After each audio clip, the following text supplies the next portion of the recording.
Hello ladies and gentlemen, and welcome back to another segment here on Project Purpose. For those of you who are new, we cover topics that relate to mental health, mental wellness, and education on a week-by-week basis. And today is a bit of a combination of mental health and education, and we're going to talk a little bit about intimidation. Yes, I want to talk a little bit about some of the mechanics behind intimidation. I think it's really important to know, especially if you find yourself being on the receiving end of someone trying to leverage intimidation tactics. And I think that understanding the mechanics and the psychology behind intimidation gives us a better ability to navigate and to circumvent some of the effects of it. And so people intimidate for different reasons. I think the dominant reason why people do intimidate for people who aren't on the antisocial spectrum are because of fear, right? A lot of the times if someone really doesn't want a specific outcome and you create the perception that that outcome is just a higher probability with your input, then they might seek out to intimidate you to keep your silence. And I think that if someone is very scared or if the repercussions are very high, then there's a lot that people can feel justified to do to intimidate you. But by all means,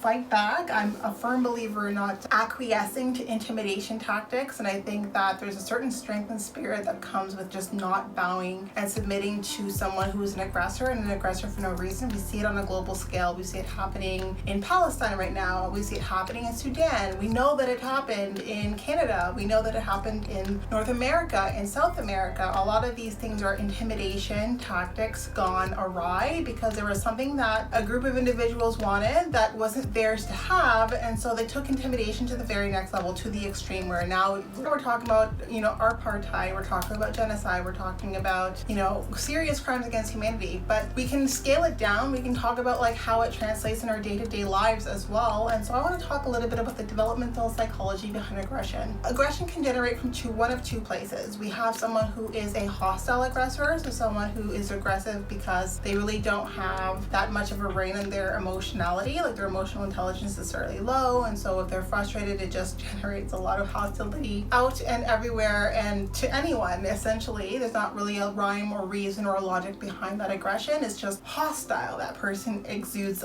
hostility, and that can be for a variety of different reasons, right? But most people who have portrayed different characteristics of hostility or of aggression are instrumental aggressors. And so this is where the majority of the population lies. Now, there are people who are hostile aggressors who can be really good at blending in, and I think that these are the serial killers and psychopaths of this world.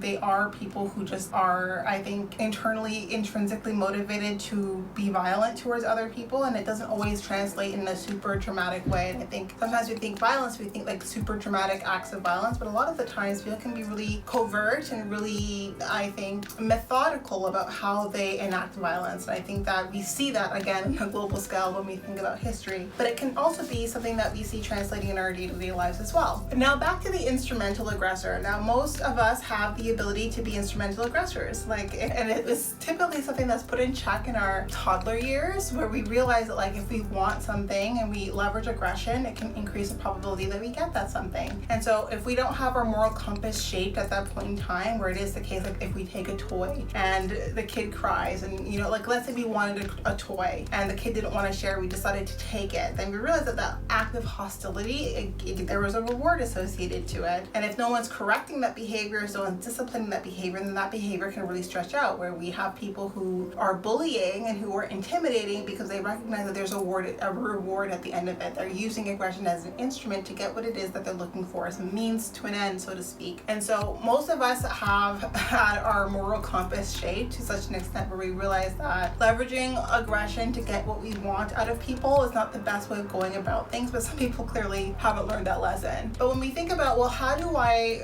navigate someone who's using aggression to try to get what they want out of me? What do I do in those situations? And I think that I have dealt with intimidation tactics with aggression on varying scales, and I've learned that it's important to not acquiesce. It's important to not internalize the narrative, internalize the behaviors that you experience. And I say that not to say that you're not going to experience some effects of as a byproduct of it. I have personally been stalked, I've been terrorized, I've been intimidated, and I know that there are some residual effects of that, but it's residual and not this big hit, because I definitely stood in my own truth as I was encountering these types of experiences, and even still now encountering these experiences.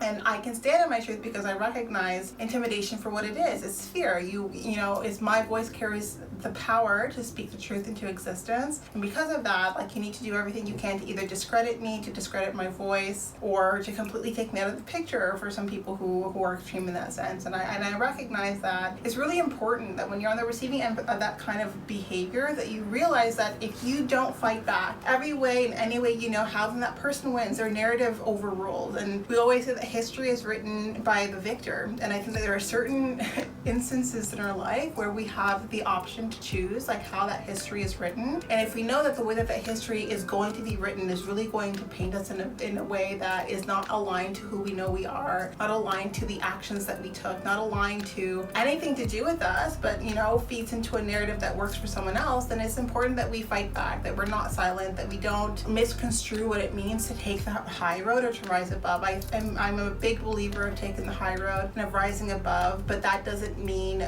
kowtowing to someone's aggression. And aggression can be defamation, it can be rumors, it can be lies, it can be terrorizing, stalking, it can be a lot of different things. Aggression is on a scale from suggestive to blatant, right? Like, aggression doesn't need to be like very in your face. And I think that I used to do a lot of workplace violence and harassment training, and I didn't realize like how much nuance there is to people's understanding of aggression. Like, a lot of people don't think that shouting or raising their voice is aggression, and it is aggression, because what you're trying to do now is leverage different behavioral tools at your disposal to try to get your message across, or to try to get a response that you desire. And then those are all acts of aggression. And I think that when you are on the receiving end of that aggression, it's important to really hold your ground. It's important to recognize, like, okay, like, if this person is being aggressive with me, are they in the right or are they in the wrong? Like, even if I don't like their style of communicating, like, is there something about how I've shown up that's a problem here? It's important to take the opportunity to self-reflect. And if you know that what you did wasn't a problem, regardless of how that person is choosing to show up, you need to stand up for yourself. But if that person's aggression coincides with a threat, like if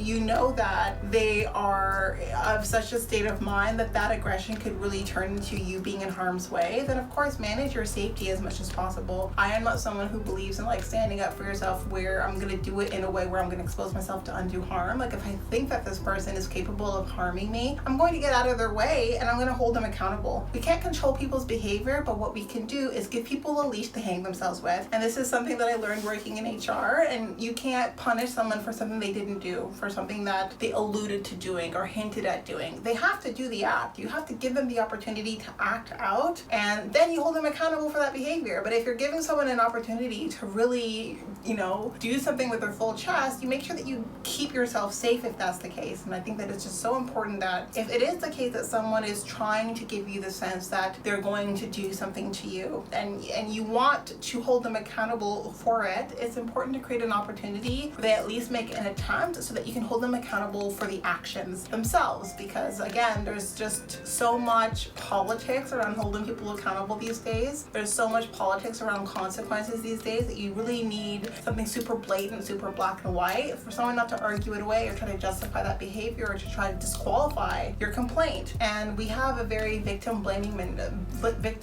culture in North America, where a lot of the narratives, when it is the case that someone like develops the courage to come out to speak out about something really horrible that they experience, there's a lot of narratives that protect the aggressor in certain ways, or that really try to minimize the voice of the victim themselves. And I think that as people generally having a hard time dealing with not being in control with their lives, and I think that sometimes when you think about some of the heinous and terrible things that happen in life, it makes you really recognize that you don't have control. Like, everything could have gone in alignment with your plan and things still went completely left, and that can be a really bitter pill to swallow. I know for me, like, when I thought about like the decisions that I made, I was so intentional, I was so careful to really keep on the straight and narrow path, because I had this big vision for my life, right? And I did my master's degree, I moved to France for 2 years, I started building my entrepreneurial business while working in digital consulting, which I absolutely love, like, it's my passion. And then things went left, right? I was targeted for aggression, for intimidation. My COVID 2020 2020 up to 2022 years were horrendous. Like, and not just because of avoiding COVID. I mean, I was dealing with so many layers of terror. It's unbelievable, but I dealt with it with my feet on solid ground because I was not going to acquiesce. I was not going to submit. I was not going to succumb to aggression. I was going to fight back every way that I knew how. And even still, that's a fight that's ongoing, because what I also did, recognizing just based on my experience, is that you give people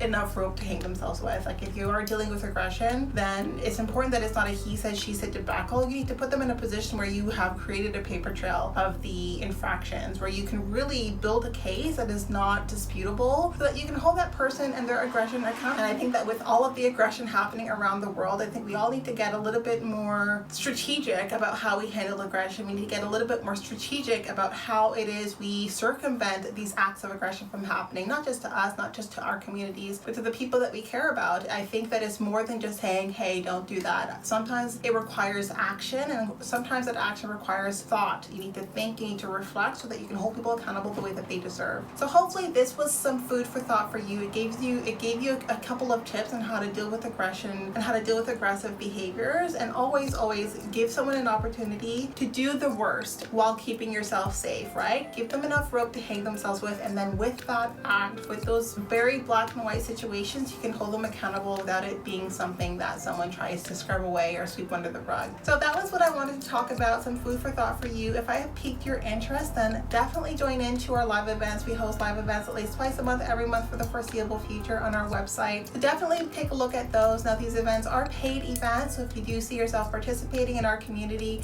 on an ongoing basis, and I do suggest that you take a look at our package plans. Yes, we do offer package plans over and above our live events, as well as access to webinars and workshops largely focused on self-mastery over and above those events. So check it out. Be part of our game changer community, being part of the change that you want to see, allowing us a small role to play in your journey. We are on the road to 1K, so we do invite you to follow us if you haven't already. Leave a like. Every like really helps. Join our community of game changers, and I look forward to chatting with all of you very soon. We'll talk to you later.